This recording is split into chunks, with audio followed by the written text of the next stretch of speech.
Become a member of the National At-Home Dad Network, an organization focused on providing advocacy, community, education, and support. Connecting with households where dad is the primary caregiver of the children. We do this through our webinar and podcast series, mental health support groups, regular online social events, as well as our annual convention. The National At-Home Dad Network is a 100% volunteer organization. Without the generous support of its members and the community around it, we would not be able to continue the work that we do.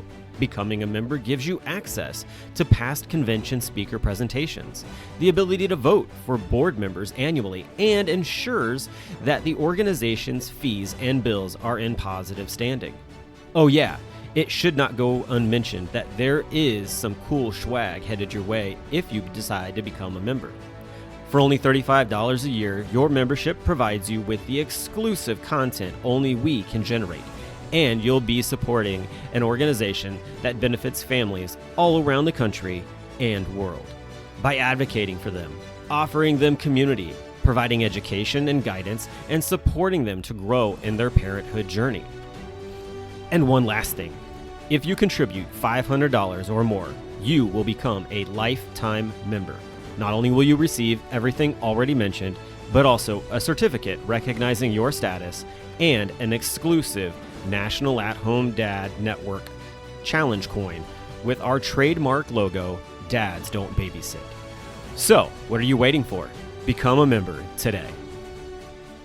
Welcome to Home Dad Chat, brought to you by the National At-Home Dad Network. My name is Brock. My name is Danny. And we are here to talk about life as stay-at-home dads. So sit back, relax, and enjoy the show. No, I don't want much. I even love handmade crafts made of macaroni. Come on now, you should know me. Times I might eat too much. No worry about my weight, got the dad bod rocking on me. Sketches on my feet, cargo shorts look good on me. I'm a dad, that's what I do. Hey everybody, welcome back to Home Dad Chat, the show where you just never know what's going to happen. But hey, we're here. We made it through another box of chocolates, man. Like a box of chocolates. That's right. You never know what you're going to get. That's for sure. So it's all good. Does that make you Lieutenant Dan? Am I Gump? No. I'm afraid because you've been in the military. Oh, so I would be Lieutenant Dan, and I'm definitely Forrest Gump in this equation. Awesome. Except for all of the running. Oh my God, you got the running, but you're from the South though, so that works, I guess. There you go. Be Forrest Gump. So, Jenny, will you marry me? And I was like, he talks. What do you call? He don't have an accent. He sounds fine. And of course, yeah. I haven't seen that movie in so long. Man, he taught Elvis Presley how to dance. And they had that new Elvis movie come out, and they didn't show that, and I was just upset, man. Like, Forrest Gump didn't make it into the Elvis movie. Right? He taught Elvis how to do that thing with his leg. Come on. You remember? I hear it. Yeah, I do remember that, definitely. So, but yeah. Anyway, lots of good movies out too. We could definitely get on that, but I haven't seen too many. I was going to say, have you seen the new Thor movie? Because I have not. No, haven't seen that yet. I actually, honestly, this is how bad I am behind. I have yet to watch the Multiverse yet, even though it's on Disney Plus. Dude, I know. You need to get on that because we could talk about that for an hour. I haven't even finished Stranger Things yet because they turned it into a gosh dang movie at the end of it. It's 2 hours and 20 minutes for the final episode. You're not missing anything. Come on, man. This is the multiverse. This is the Marvel universe we're talking about. This is I know. Stranger Things just doesn't. Yeah. No, and they brought Vecna out too because I have not watched this season at all. My son's watching it and he's in there and he's like, Dad, you know who Vecna is? And I'm like, son, I was around when Vecna was invented, man. Come on. Yeah, I know who Vecna is. I love that it caters to those who have been a part of the Dungeons and Dragons group for so long. So here. That's me. I am not a part of that, but at the same time, I love that nerd lore that comes with it, honestly. And so for me, it is very intriguing. But at the same time, I think it's just quite interesting that for those who I don't know, man, if you grew up in that time it Mhm. just speaks to you in so many ways. So it's a pretty cool show. I really have enjoyed it. And it's one of those things too. I find there were a lot of people that wanted to play it or played it and didn't tell anybody, kind of thing, that it admitted. And then now it's getting big and again, or I guess for the first time, it's really huge. And people are like, oh man, I remember when I played D&D in middle school or high school, whatever, college. I'm like, that's cool. Because that is something that you see it and you enjoy it, but all your friends just hate on it. And you don't, as a kid, have the intestinal fortitude really to just step forward and go, well, I'm going to do it anyway, even if my friends are laughing at me. Or if your mom thinks it's about Satanism and, throws all your books out or whatever, which my mom did that. Yay. Oh, so you could really, you haven't seen the episodes and you're really going to make me feel seen when you watch the new season. Oh, I'm going to cry a little. I can tell because the things that James, my son, told me, and what's the funniest part of it. Okay, so this is second edition stuff. All right, first and second edition. So this is old school D&D. All right. Oh, sure. But Vecna had 2 artifacts that existed on the material plane. Now I don't remember all the details of it, but basically, adventurers were out looking for the Eye of Vecna and the Hand of Vecna. All right. Okay. And if you found this item, it looks like an eye, and you take your own eye out and put it in its place, you get these deific, magnificent powers, right? Okay. Same with the hand. You cut off your hand and put Vecna's hand on there, and suddenly you have huge magical abilities, right? Right. And it was a huge thing. Everybody was looking for. There were a couple of stream of modules set on. A lot of people did campaigns around it because it was really OP if you got it. Okay. And so somebody invented the idea of the head of Vecna, which would give you literal Vecna powers, like demigod level powers. And it was but what you just explained. But you cannot imagine the number of players who ran their characters trying to find that thing, found what they thought it was, and killed somebody. Either took their own head off or their friend's head off, and went, "This isn't work. Why isn't this working?" Oh man! And sorry, not sorry. It was great. It was a fantastic storyline because a lot of DMs, the people that run the game, of course, called a DM, Dungeon Master, whatever. Right. They're up there telling the story, but a lot of, especially the old school DMs, all they wanted was to kill the players in creative ways. It was, and I've never played that way because you're the DM, you're the storyteller, you're the person that runs the universe. So anybody at the table pisses me off, I can basically say, "Oh yeah, rocks fall, you die." Write up a new character. I mean, I'm like, what's the fun in that? I don't want to kill my characters, Well, that's the thing with Stranger Things is that no one's died. Like, all the main characters are still there. So like, Hellfire it's kind of Club. Yeah, exactly. So you got the whole Hellfire Club and everything going on. But what's interesting is that at the end of this season, apparently there is somebody that dies. And so that's, and apparently there's also a campaign online to actually somehow like resurrect this person back for like the next season. But like I said, I haven't seen it, so I don't know exactly. I just keep hearing like whispers of what's going on. But regardless, like, you figure at this point, somebody's got to go. Like, there's got to be something. Like, they're fighting this evil like this. I mean, they've definitely tread a very, very thin line between life and death many times.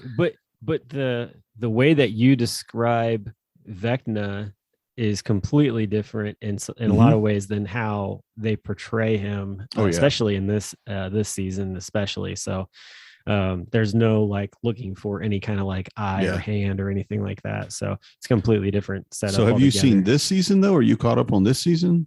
So I'm at the final like episode of this season. So it's like 2 hours and like, it's like 2 hours and like 22 minutes. And I just haven't had any time to just sit down and watch it to enjoy it. So I'll get to it at some point this week probably, but just trying to get everything else taken care of. I went home last weekend to help my sister move into her new place. So new big house, you said, so that everybody can come visit. Yeah, nice big place for sure. Yeah, we were joking with my brother-in-law about the fact that he needs a pool table and a sectional couch downstairs because it's like one of those big, like sort of one of those like 90s houses where, you know, you got a double garage and then it's got like a front sitting room and then a dining room kitchen and then like a little like step down den type of deal. And there's a sunroom in the back, but then there's a full basement downstairs. All right. With like the columns, you know? Yeah. Oh yeah. Yeah. Yeah. You like know the metal post or whatever. Oh no, these are actual columns. All right. Yeah. Like they're finished columns, but it's just one of those deals where it's like, you know, you could have one side be like where like the pool table is or the ping pong table is. And on the other side, it's like the sectional with like a big screen TV and everybody's watching a movie down there type of deal. So, and we were joking with him. We're like, yeah, man, you're going to have to fill this space. Hook us up. That's right. And he's not like a social, and he's not a social guy at all. Like, so he's kind of like, y'all just trying to figure out ways to come hang out at my house, aren't you? You picked the wrong house, sir. This house is obviously set up for people who want to be social and have parties. Very, yeah. So I don't know about a pool table, man. Have you ever moved a pool table? Oh yeah, yeah. That slate is no joke. I don't think that's worth it. I don't think I play so many other games you could play. Pool tables just, and if you put it in there, you're going to keep that house for a while. When you sell that house, that pool table's going with it. You're going to like brush that thing down, make it look pretty, put a new lamp over it with like the Budweiser logo or something silly and get it refelted. It goes with the house. Yep. Yeah. Because you could be like Brian Frampton and just have a full size air hockey table downstairs in your basement. Yeah. See that I would do. I would move that. I love air hockey. That's legit. He's got a legit basement like that, like where you walk downstairs and there's an air hockey table and he's got a bar and then he's got like his couch and you know, decent big screen TV down there to hang out and stuff. And I'm like, yep, this is definitely a hangout spot. Your kiddo, when they get older, they're going to be like, well, whose house are we going to? We're going to the Framptons to hang out. Yeah, we're going to our house. Yep. Yeah.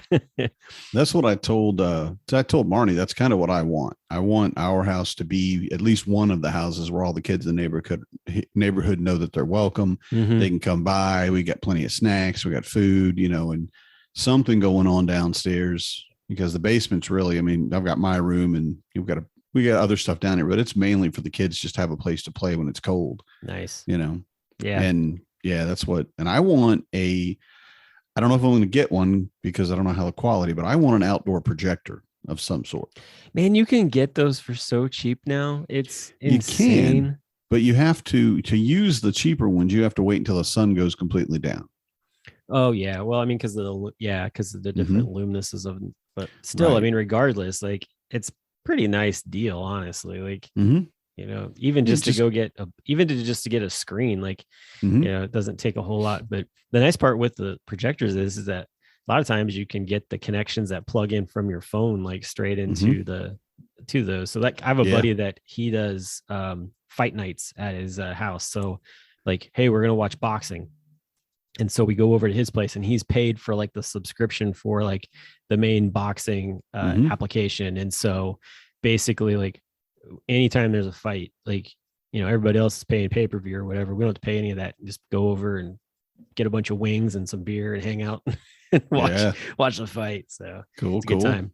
But, that's kind of what I want. My brother-in-law has one that he does on his phone. And we did, I don't remember what movie we watched. We watched movies at his house and he was just like, yeah, watch, click, click, click. And they had a little Bluetooth speaker. So we had two of them, one on each side. And I'm like, those are cool. He goes, yeah. And then I just take them inside and use them in there when we do, you know, just for movies or whatever else on the TV and anything, just extra sound, you know? Like, that's pretty cool. Definitely. That's the one thing that's kind of neat about that. Like, so you're talking about, you know, you had to wait till the sun goes down on one side of my house. It'd be like the perfect place to just like drop a sheet and like project it right onto the side of the house or whatever. And everybody can just hang out and watch a movie or whatever. So, but very cool. Yeah. But you were talking about like, you know, you want your house to be like the place to hang out. Like that's how our house was when I was growing up. Like everybody just kind of knew they could come over, hang out, grab stuff out of the fridge, whatever it was. Like it was no big deal ever. And you got to ask one time, like, hey, can I get something to drink or whatever? And then after that, it was like, don't ask, like, just go get it. Like, Yeah. Yeah. First time you're a guest, after that, your family, you get your right. own. Yeah. That's how we do it. Now, I didn't grow up that way at all, but that is definitely what I feel like I want my house to be. Yeah. You know, even if there's 5 houses like that in the neighborhood, I want us to have one, where kids can just, straight in, right through the garage door and go downstairs. And, I go downstairs for whatever reason and find 6 kids in there. Like, okay, who's hungry? I don't know. What are we doing? And how hungry are you? So kids need that these days, man. I mean, honestly, like it's one of those things where I feel like it's kind of like lost its little of its thunder in a way. Like, that used to be the thing. Like there were houses that you knew, like, hey, like, I'm having a crappy day. Like, I know I can go over here and get like a piece of chocolate cake and just sit down and talk with somebody or whatever it was, and that's kind of fallen away just because everybody's sort of like just kind of schlunked back into this like isolation type of deal where nobody knows their neighbor anymore. And I know, like, when we moved into this neighborhood, that was the one thing that we really wanted to make our place was a place where we got to know the neighbors and people, could feel comfortable coming over and just hanging out or whatever. And so hopefully that continues, because we've definitely gotten to know quite a few of our neighbors in that time. So, but we'll see how it all plays out. I know I was actually talking with a dad. I'm not going to name who he is just because the situation, but basically, like, he was telling me that he was at a church youth like conference or something out of state. And one of the kids, I guess, tried to harm themselves or was talking about harming themselves or something like that. And he has basically been sort of put on like on call duty with this kid. So he's just hanging out with him like the whole time and just trying to basically like love on him and just be there for him and stuff. And it's just like, that I can remember that time. I can remember what that was like, and going to something and just like all the emotions and you just don't know what to do. But, I've definitely been in a place where it's like, all right, I'm just hitting the eject button, I'm done. And, but having somebody there to be like, no, but that's not really necessary. Just pull your hand away from the red button. So, and that's the thing that I feel like a lot of dads strive to be that person where they can have, that ability to help just other kids out that are in in rough situations and stuff. And we've talked plenty of times about how our age, grown adults need a mentor, somebody you can just talk to. And kids, it's so much more important because a lot of the things you run into in life, depending on your parents, of course, there are things that come up and your parents are not the people to talk to. They're just not, they've already told you, I really hate Dungeons and Dragons. I don't want you ever to play Dungeons and Dragons. And you're like, but Mom, I really want to play Dungeons and Dragons.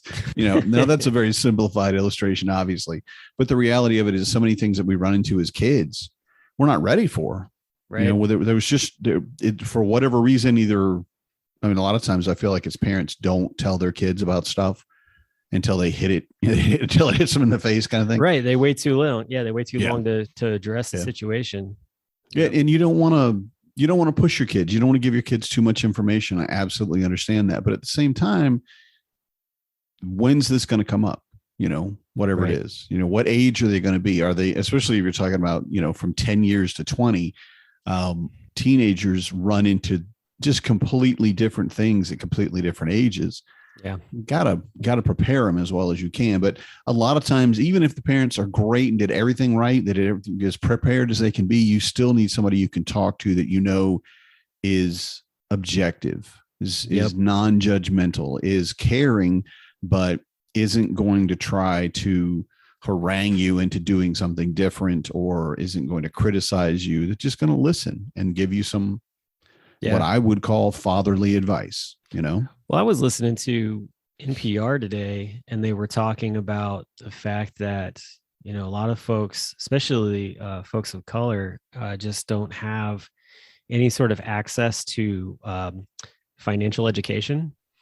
And that, like, if people of color had the financial education that they needed to understand, like a bank account or or personal investment or whatever it is, like that the amount of money that would go into the economy would what they say, it would be like 3 trillion. It was some crazy number. I was amazed by it. It was a big number. And I was like, wow, that's pretty wild. But it makes total sense because, like for instance, they were talking about the fact that, these stimulus checks went out, everybody was getting them. Mhm. And what was happening is that people were having to wait on getting them because they didn't have a bank account. So they're waiting on them to come in the mail. And then since they don't have a bank, then they got to go to like a check money place or whatever, and they get a portion of the money. So they're not even getting all of their stimulus check because of that on top of it. And so they were just talking about like just all the money that would be lost that was lost actually from folks that were having to go through that route to get their stimulus money. And I know we've talked with I don't know if he's been on. He presented at DadCon at Home. Grayson Stalvey talked about the financial freedom and some different things like that when we did the DadCon at Home virtual convention. Oh, okay. And a couple of years ago, and he's actually a local guy here in Cincinnati, but he does a lot to connect with kids who are in situations where they didn't grow up financially sound. Their parents didn't. And just working with like very young African-American, very young, just, kids of color who just did not grow up around that. And so I was just thinking about it. It just immediately like hit me. I'm like, yes, like this is a big thing that needs to change in our culture, is the fact that, that should be a level playing field. Nobody should feel like they can't acquire that. Mm-hmm. Yeah, that's one of many, I would say. But, yeah. I mean, even no matter where you're from, I think in this country, most of us don't have the financial education that we really need. I mean, people living paycheck to paycheck is so common. It's just something that so many people do. And, you're still running into that problem with people that have enough money and they don't know what to do with it. They don't know where to put it. They don't know how to save it. They don't know how to do anything. So all levels of financial education would be very beneficial, I think. Yeah. I want Dave Ramsey to go out and give a seminar to every person in the world and figure out that debt snowball and get everybody out of debt. That's what I want. That's what would be cool. And that is a very interesting, I've been through that, and it is very interesting. And I feel at the same time a very tough, like there's some hard knocks that come with it, but it's definitely got a lot of good that comes out of it for sure. So that saved us, I think. I mean, Marnie, of course, is really good at budgeting, but we snowballed our debt. We, picked one, paid off the smallest one, and paid off the next one, paid off the car, and we're at a point now. I mean, we just bought a truck or a Suburban and a house. So that's our debt. But like nice, her car, the van that we had previously, I mean, but it wasn't through anything other than sacrifice. Like Dave Ramsey's books always say, if you want to live like nobody else, you have to live like nobody else. Right. And, so very definitely. important.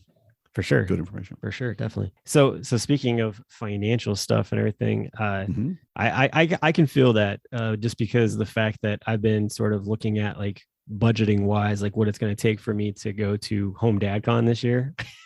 Yeah. Yeah, me too. Yeah. And it's a bit more expensive this year than in past years, and not because of anything that like is convention related. It's mainly flight is the big thing. Like just trying to get a cheap flight is almost non-existent in some ways. So I've considered like hitchhiking across the country, like, just jumping in someone's like 18-wheeler just to get across or whatever. But I looked at a road trip. I really did. I thought, well, I mean, if I could drive and then pick somebody up on the way, maybe pick up a couple of people, take the Prius, so we're definitely keeping the gas mileage. Right. But it's like an all day, like it's a 24-hour, road trip. It's like, no, I would. No, I mean, I could do it, I guess, but I would be miserable. Right. I mean, I remember road tripping up to Minneapolis And, Mhm. going up wasn't so bad because I stopped and picked up Pat Jacobs and slept that night and then Nice. went up. So that Yeah. wasn't too bad. And we shared, driving. And then on the way back, that's when it was wild because it was like, all right, I'm doing this all in one day. And it was like, we left in the morning. He drove the whole way to his place in Wow. Illinois. And then I drove the whole way to my place. So it was a decent split for the most part. But oh my gosh, yeah, to drive out to Arizona would be a trip, man. I mean, and if it was like if I had like a larger vehicle that didn't suck gas constantly, and I could like make it a road trip with the kids, and we could stop like an RV, and we could Sure. stop every night. Yeah, I would do that. I would if I could take a nice leisurely like 3 days to drive out there. Yep. Yeah, I would. But man, the thought of trying to get on there and just hot dog it all the way out and stop just to pick somebody up so we can switch out drivers and then no, no, That's I'm rough. I'm too old for that. Yeah, that's the body can't quite handle that. No. But anyway, yeah, so that's sort of on the horizon for me, is just kind of getting that all put in place. And the crazy part is that I was actually looking at the countdown for the convention. Uh-huh. And Yeah. as we record today, we are 79 days away, which is pretty mind blowing, honestly, Mm-hmm. because it's like, where did the time go? It's so quickly approaching. But at the same time, I mean, I feel like you hit the summer and there's so many different things that happen. You kind of lose track of time, and then all of a sudden you like look back and you're like, oh crap, like wow, it's all barreling towards us type of Yeah. deal. But the but I feel like the committee's done a really good job of bringing in some really awesome speakers this year. And I know I say that every year, but this is I feel like a very just diverse group of individuals who are going to be presenting. Mhm. And this is actually going to be one of the first years in a while that one of the breakout, or like a combination of breakout sessions, is going to involve like age groups. I think Mhm. the last time that was done was maybe back in like Portland or maybe Denver. And so it's been a while. Yeah, it's Um, definitely been a couple of years. yeah, so we've broke it up into like 4 different age groups, which is going to be really neat. Um, and yeah, I mean, And the format for that one I like because what yeah, we do is basically we find somebody that's just recently dealt with that. If you want yeah, toddlers, it's somebody whose kid is like 5 or something, so it's just within a recent time frame that they've had experience with it, and they're able to answer questions yep, and they're able to commiserate, which is a huge part of it. But to have a panel of people that can sit up there and say, okay, so what questions do you have about, 2 to 3 year olds, and then the other age groups, and I don't know what the age groups are this year, but to have yeah, somebody that's sitting there willing to answer that question. And it seems from everything that I've heard that relationship or that offer to help continues beyond the convention too. You get yeah, to sit in the room with them, and you get to know them and figure out they know what they're talking about. But then you don't really have time to answer your question, or which happens, I think, more often, you get home and you're like, oh my God, why is my kid doing this? What is going on? Why they right. were fine. I never had this problem. Somebody else said their kids are, so you always saying no and yelling at them. My kid would never do that. I'm glad I don't have to deal with that. And then suddenly I come home and my kid like picked it up by osmosis or something. Yes. Yeah. Yep. So, Well, I think that too, the fact that this year with the introduction of the Discord server, mhm. I think that's going to be a huge thing, because like so there's been a lot of guys that got connected with it, and it seems like there's a lot of conversations that go on because there's so many different channels that can be built into it. And instead of like, where you go on Facebook and you got to like click through the different groups, it's a Mhm. much more simpler thing to be able to get into them. But Yeah, more dedicated too. yeah, well, and it was funny because like I was like on the just the stay at home dad, like it's kind of like an international group or whatever on Facebook. It's much Mhm. larger than the national group, but it's made up Yeah. of quite a few different backgrounds of stay at home dads, some conservative, some not so conservative, and just you run the gamut of dads in there, which is cool. But I saw where one guy was talking about how like he felt very isolated. He wished that there was a way to connect with other stay-at-home dads.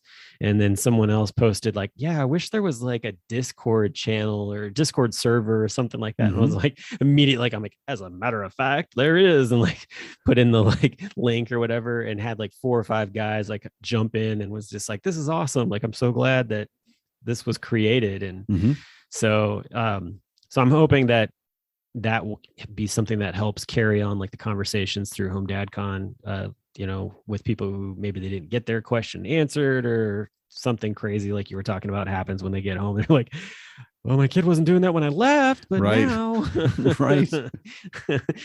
What the hell? Yeah. He put a bug in my freaking, what is that all about? He keeps putting my keys in his diaper.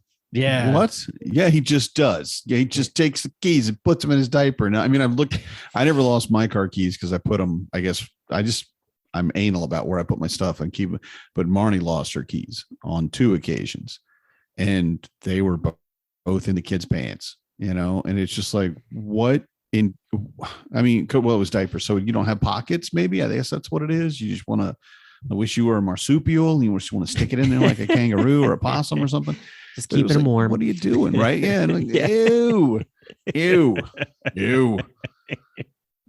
Yeah. Would you like a gummy bear? They've been in my pocket all day. Right. They're nice and warm. I only licked 2 of them. I don't know which 2. I put them back in the bag. Yeah. No, you don't know what that quote's from? Oh, no. Like, that's actually a movie quote.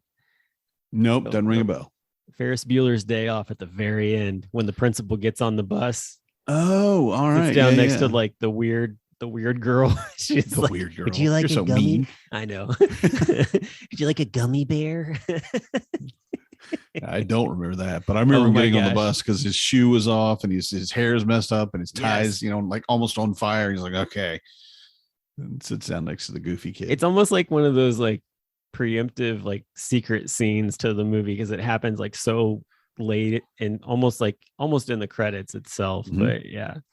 Anyway, I digress. That's what we're here for, right? Yeah, right. We keep everybody on their toes. This is the thing too that I always am concerned about, not really concerned about, but I'm mindful of, is that you do the editing for the shows. You do most of the work basically in the show's production, because, oh man, editing. But you also have to pick a title.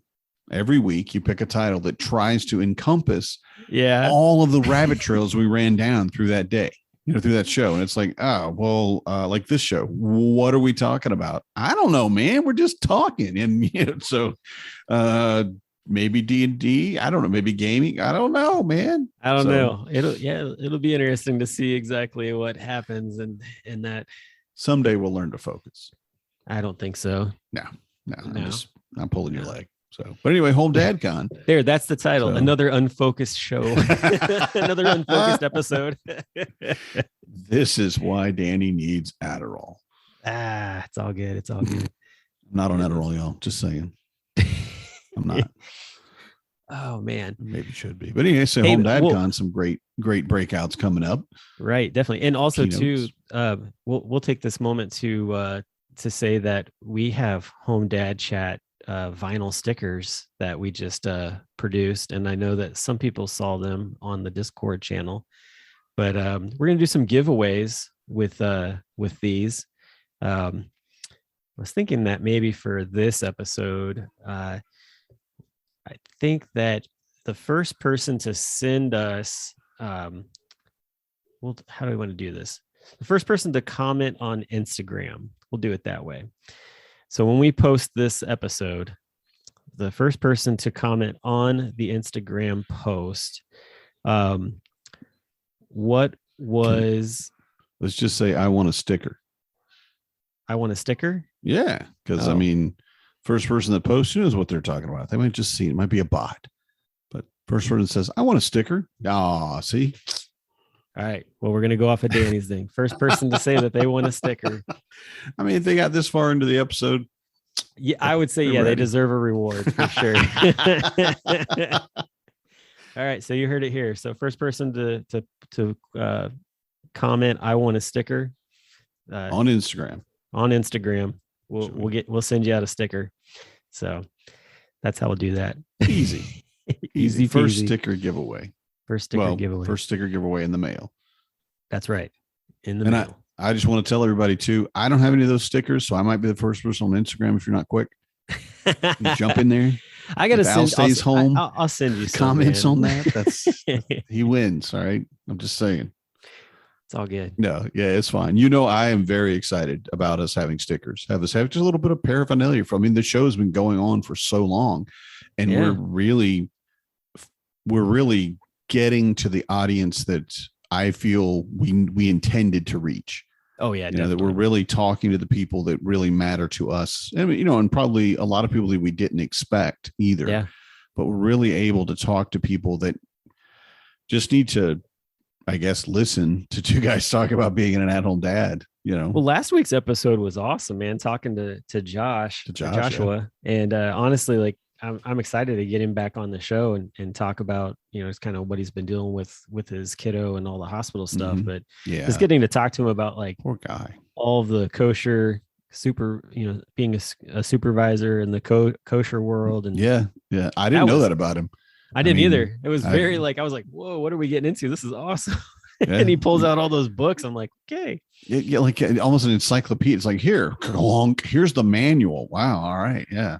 And but and it's very again, we talked about this on that episode, but it's very detailed stuff that really, if you're not doing this for a living, you're not going to read this book. No. I mean, it's not like a page turner. Ooh, yeah. This is how we make wine kosher. Cool. I'm not going to read that book. I don't have the mental fortitude, focus. I have fortitude. I have fiveitude. But anyway, yeah, it was really cool talking to him. I was really surprised to hear that. It doesn't, when he told me, it was like, oh my God, I'd never think you'd do that, because he is definitely a learned man. Oh, he is just a scholar almost. And I really, every time I've talked to him, every single time I've talked to him, I've learned something. And I love that about Joshua. He comes in, and I've told him this to his face, but he comes in and we start talking about something, he just sits there quietly and lets the conversation go. And then he says, yeah. And then if we do, this happened, and then blah, blah, blah. And I'm like, where did you learn this stuff, man?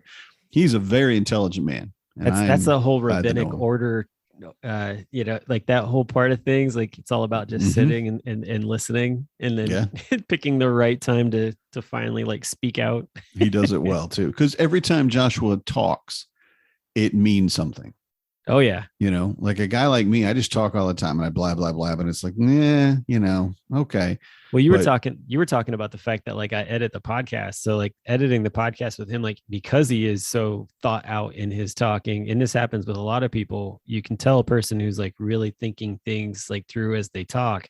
They have these longer pauses of what it is that they want to say so that they're articulating correctly, which is not a problem for me. Like in the faction of like, I just have words and they just out. with him, there were like these long pauses. So, it takes a lot of editing, because you're like, oh, I can't really have that long pause, because that just draws the episode out that much more. Cut the showtime in half, but worth it. He's like I don't know. I was trying to describe him as a tree, but that didn't really fit. But he just kind of sits in it. But when he talks, it's going to be something worth listening to. Oh yeah, I loved it. It was great.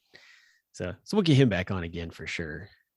So. Yeah, we need to talk about him to him about his child too. So, but anyhow, that's it for me, man. What else you got? I think I don't have a whole lot else. I mean, tonight we've got a planning meeting. So here we are, we're in July.